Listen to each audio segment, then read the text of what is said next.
ada orang yang mengatakan bahwa ini kasus besar. Saya bilang, ini kasus kecil kok. Ini kasus simpel banget bagi saya. Ini kasus simpel banget kok. Ini kan cuma suap menyuap kok. Tuduhan pada dia itu adalah gratifikasi dalam penanganan perkara Asabri kan. Kalau betul Febri memiliki kedekatan apapun, kualifikasi kedekatan itu dengan istana, sebut saja begitu gitu ya. Tetapi hukum kena dia, kan fine tuh. Istana tidak mengungkapkan hukum. Diuji aja nanti di pengadilan. Kan gampang itu. Penyidik itu ngerti. Itu sebabnya di satu kesempatan, di dalam satu artikel saya bilang, ini polisi cerdas banget. Febri ini orang pintar. Mantan dirdik, mantan jampitsus. Kerjaannya memberikan arahan dan memimpin, mengarahkan dan segala macam penyidikan. Jadi jangan macam-macam, jangan main-mainin dengan Febri. Tapi Febri tersangka dan saksi dalam perkara yang sama, nothing. Gak ada hukumnya itu. Nah, lihat tuh, ini kita tahu bilang dinding tuh, tahu-tahu ada berangkas dalam. Yeah. Nah, coba bayangin itu. Nah, dan itu kan bukan sehari 2 hari itu cek tuh untuk tahu itu tuh.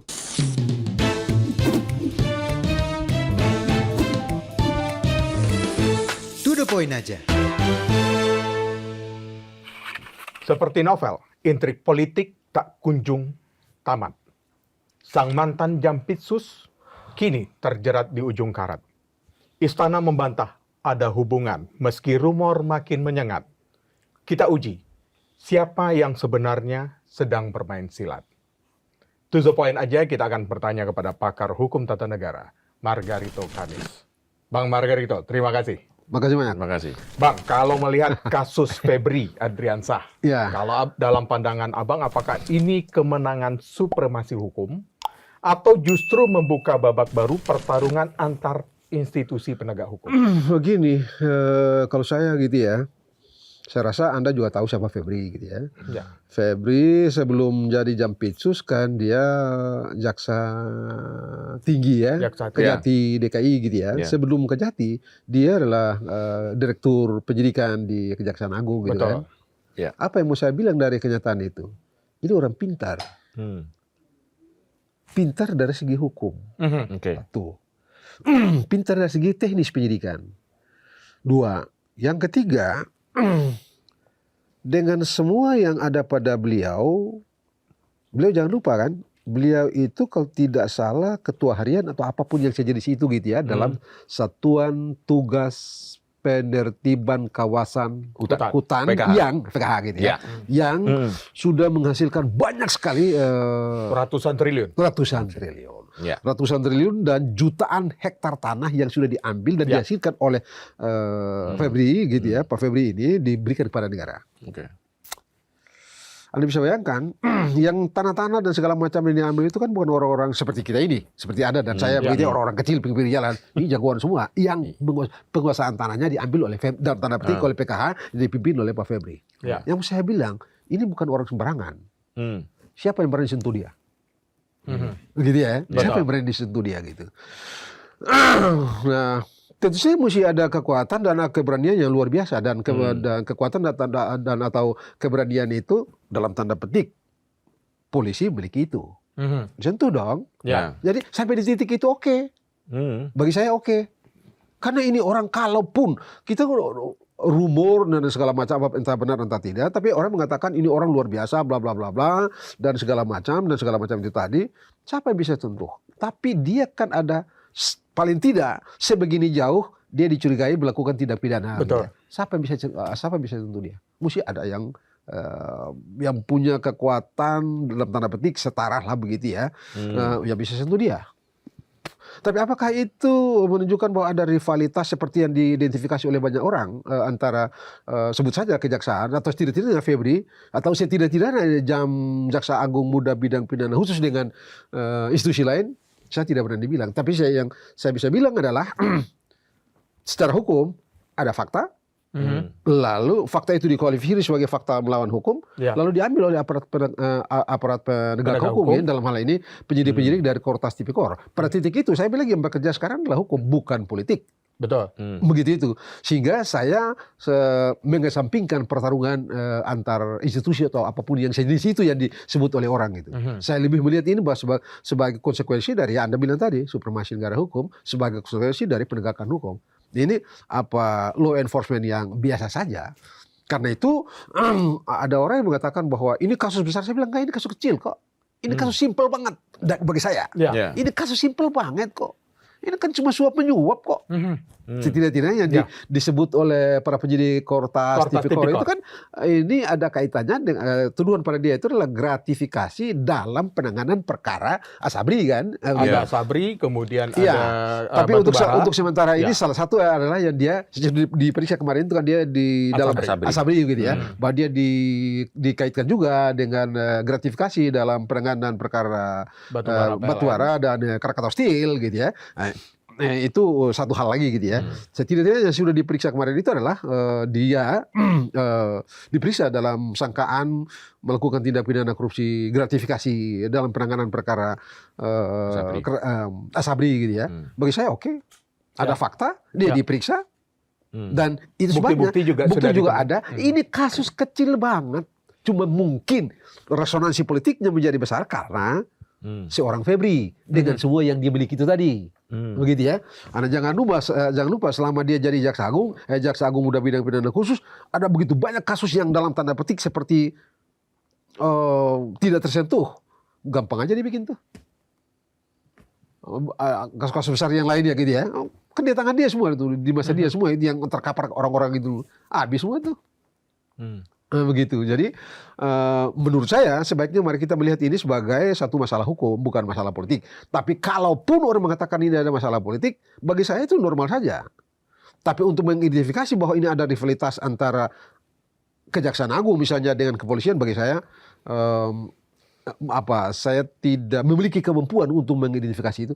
Saya tidak memiliki kemampuan untuk mengatakan bahwa itu ada atau tidak karena saya tidak punya bukti untuk itu. Yang bisa saya katakan adalah ya ada bukti. Polisi menemukan bukti, dapat dipertanggungjawabkan, lalu orang ini ditetapkan jadi tersangka, so fine. Tapi kemudian tampaknya polisi agak mundur satu langkah dengan kemudian dengan bahasanya melimpahkan kasusnya Febri langsung ke kejaksaan. Nah, supremasi hukum yang seperti apa yang bisa kita lihat? Begini, simple kok ini, simple. Anda mengatakan ini salah kan? Challenge saja di pengadilan. Ada banyak orang mengatakan gitu ya. Penetapan Febri sebagai menjadi tersangka oleh penyidik Kortas Tipikor itu dalam tanda petik menyalahi, salah gitu ya. Oke, nggak usah ribut pra peradilan. Karena Anda ribut sampai macam apapun, tidak berubah itu status tersangka itu. Jadi hukum menyediakan prosedur untuk Anda koreksi. Kalau Anda mengatakan tindakan teman-teman di kepolisian itu keliru, challenge dia. Di mana challenge-nya? Pra peradilan. Clear. Simple untuk banget. Membuktikan sebab kalau prosedurnya benar atau salah gitu ya. Sebab kalau tidak begitu, Anda bilang salah, bilang aja sampai habis suaramu, tidak berubah itu statusnya. Beda dengan Anda salah, bawa ke pengadilan. Pengadilan bilang salah. Selesai. Simple banget. Makanya bagi saya, ini kasus kecil aja nih.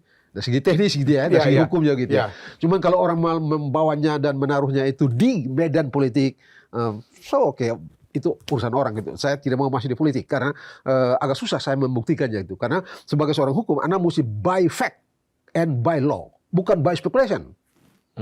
Bagi orang hukum ya, by fact, by law.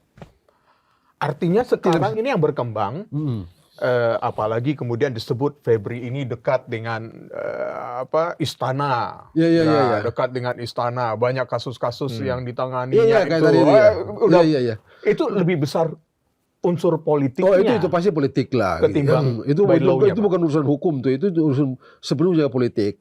Gitu. Dan kalaupun dia dekat, dia dekat, dan sekarang dia menemukan dirinya seperti yang kita tahu semua, bagi saya bagus oleh istana. Istana tidak membengkokkan hukum. Begitu kan? Gitu kan? Yang kita kehendaki dari seorang pemimpin adalah dia memastikan bahwa hukum lurus.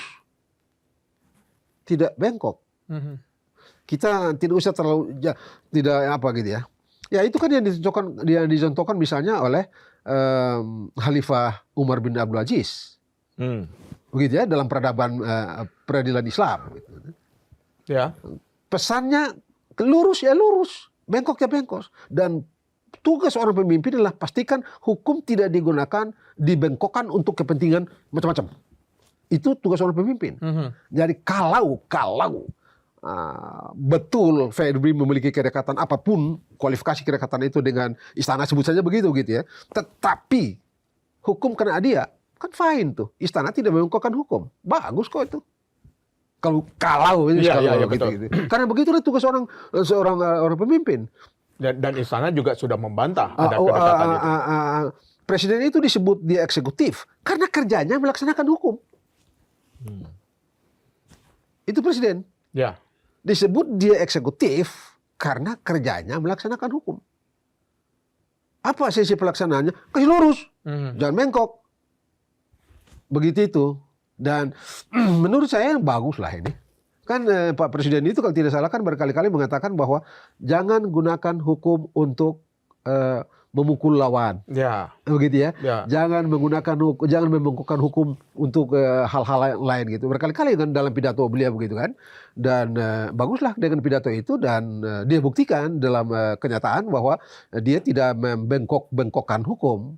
Begitu hukum dipakai untuk kesejahteraan orang, kesejahteraan rakyat, hukum dipakai untuk memastikan stabilitas pemerintah, stabilitas sosial dan keadilan itu dijaga, bagi saya bagus. Gitu, Bos. Kalau saya begitu Ya, tapi Pak, melihatnya begitu. tadi disebut namanya juga Jaksa Agung Muda Tindak Pidana Khusus. Karena khusus itu kan kasusnya besar-besar. Pasti akan menyinggung banyak orang-orang besar di sana.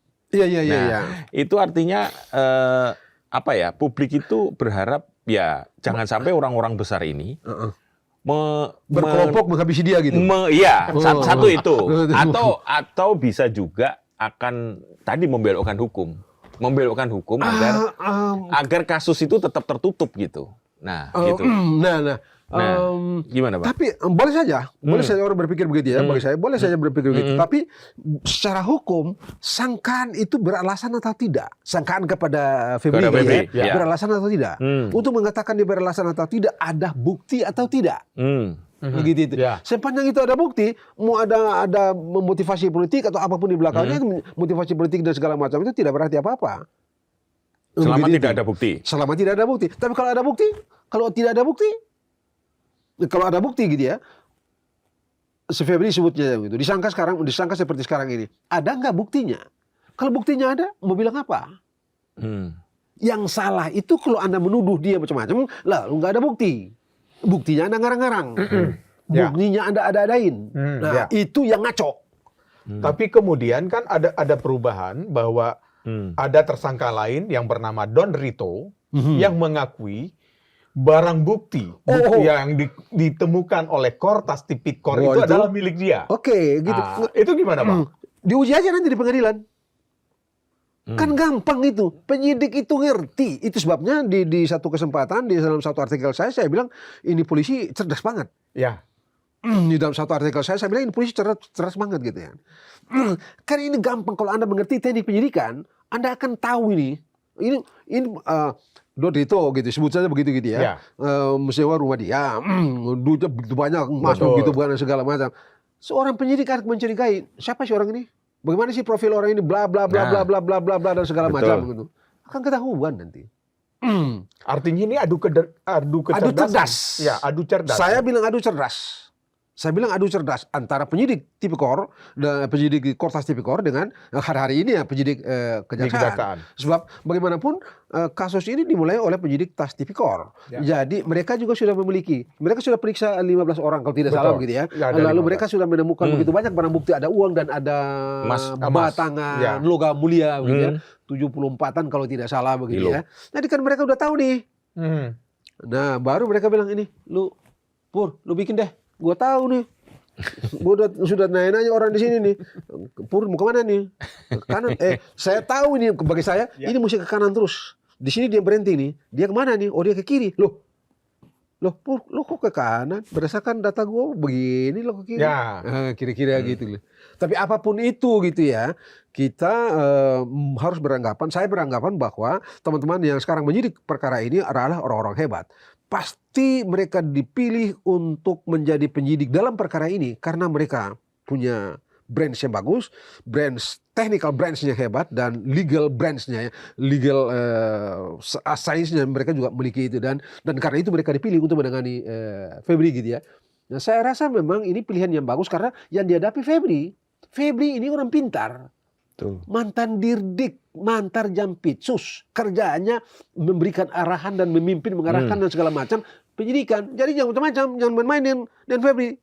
Kalau nggak Anda bisa kegulung. Ada Begitulah kemungkinan, kira-kira. ada kemungkinan. Kita masih berandai-andai karena kita juga belum tahu profil yang 9 jaksa itu yang pernah bertugas di KPK. Iya, katanya begitu. Iya, katanya pertama bertugas di KPK. Kita anggap saja mereka hebat semua deh. Karena jaksa bilang mereka hebat. jaksa ya? Karena bosnya bilang mereka hebat kan. Ya. Jadi kita oke lah, kita terima mereka hebat gitu. Mereka hebat. Sehebat apa mereka sekarang nanti berhadapan dengan mantan bos mereka? Ya, itu dia menjadi pertanyaan, Pak. Gitu ya. Tapi kan saya pernah bilang begini, Bos.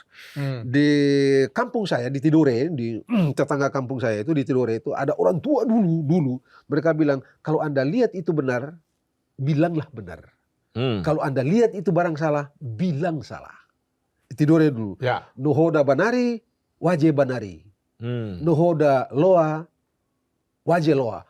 Lihat benar, bilang benar. Lihat yang lurus, bilang lurus. Jangan kiri kanan. Itu pesan orang-orang tua di Tidore yang sudah lama sekali itu. Saya rasa teman-teman di penyidik kejaksaan hanya perlu mencerna atau perlu memegang petuas potong kecil itu gitu ya.